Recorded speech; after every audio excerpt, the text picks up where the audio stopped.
2 weeks of school go by and you have nothing, no tests, no quizzes, and then Thursday rolls around and you find out that you have 3 tests and a speech to prepare for in one night. Not to mention you have practice, which runs late on Thursdays.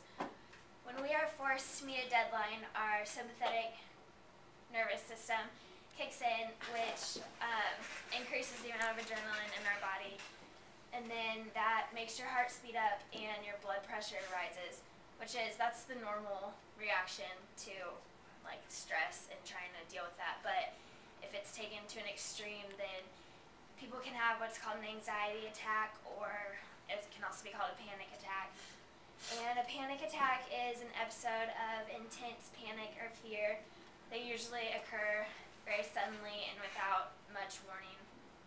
They can be like obvious triggers, like getting stuck in an elevator or realizing you have a speech that you need to give in like 30 minutes, or they can be completely random with no obvious reason for why they happened. According to www.anxietypanic.com, panic attacks usually peak within somewhere about 10 minutes, and they normally don't last over 30 minutes. But in this time, the terror can become so intense that you can feel like you're dying, or you're going to lose complete control over your entire body. Some thoughts that go through people's minds when they're having panic attacks, you can go to the next slide, are I feel like I'm going crazy, or you can't control your body. Some people think they're having a heart attack because they're having like really bad chest pain, or you feel like you can't breathe, like you're being smothered. After an anxiety attack, you might feel worried that you're going to have another one, or depressed and helpless because you can't really do anything about the attacks.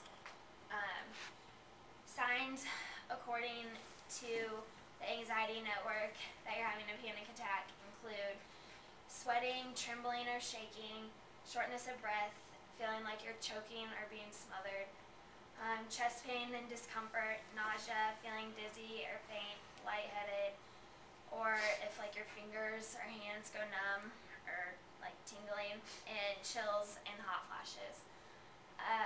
According to mentalhealth.net, anxiety disorders as a group are the most common mental illness in America, and more than 19 million adults are faced with this a year. There are many different types of panic attacks, including obsessive compulsive attacks and post-traumatic stress attacks, which can happen if you like were present for the death of a loved one or something like that.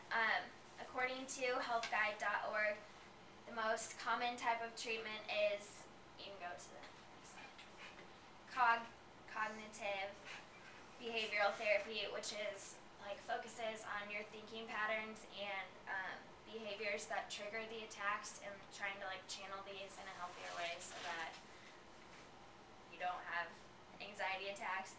And sometimes they can use medication, which is normally just antidepressants. And panic attacks are often overlooked because people think there's not really like that much you can do about it. They just think it's an overreaction, but they can get really serious if you don't talk to a doctor. So you need to be careful about that.